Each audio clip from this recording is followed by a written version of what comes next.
The Zagreb University Senate today is debating a controversy over the value of academic degrees.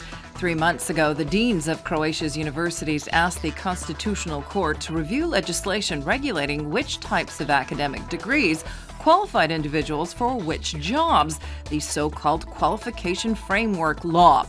The initiative arose in the wake of criticism that the law unfairly leveled the value of university and vocational degrees.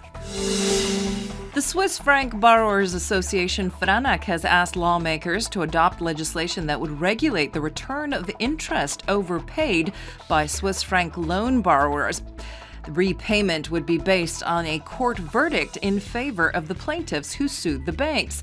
Franak also wants the central bank to report on whether any banks were penalized for breaking the law or failing to adhere to legislation passed that ordered banks to convert outstanding Swiss franc loans into euros. The group is demanding more vigorous supervision of the banking sector by the central bank. Civil society organizations protested today in front of Parliament and the seat of government against plans to cut state funding for their groups.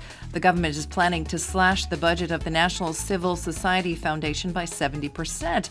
The organizations argue that the whole network of civil society groups is being penalized because of a few groups that the current ruling majority views as problematic. They say that a radical across-the-board cut would put at risk many valuable projects that benefit society's most vulnerable groups. The county court in Osijek has convicted former Požega-Slavonia County Prefect Anto Bagaric of financial fraud in trading in municipal bonds, which resulted in damages to the county of more than 9 million kuna. He has been sentenced to 2.5 years in prison. Croatian MEP Marijana Petir has asked Prime Minister Tihomir Orešković to inform Croatian veterans of who might be on Serbia's blacklist of war crime suspects, as was the case with Croatian veteran Veljko Marić, who was sentenced to 12 years in prison by a Serbian court. According to Petir, the Ministry of Justice has this information, and she is asking the Prime Minister to share it with those whose names are on the list.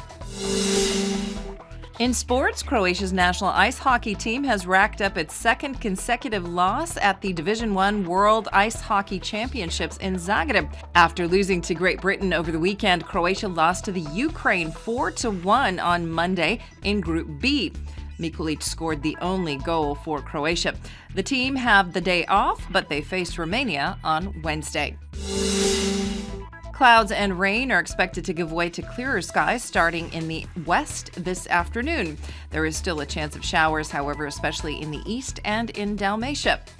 It will be quite windy. There will be a moderate to high northeasterly wind both in the interior and on most of the coast. In the far south, expect a moderate to high southeasterly, which will shift to a southwesterly direction towards open waters.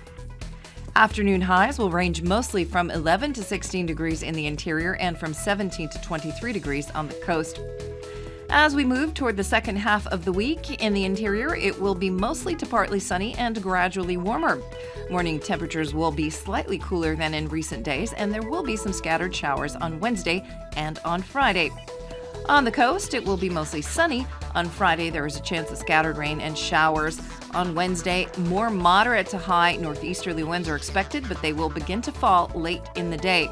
Winds will shift on Thursday to a southwesterly direction and to a southeasterly on Friday.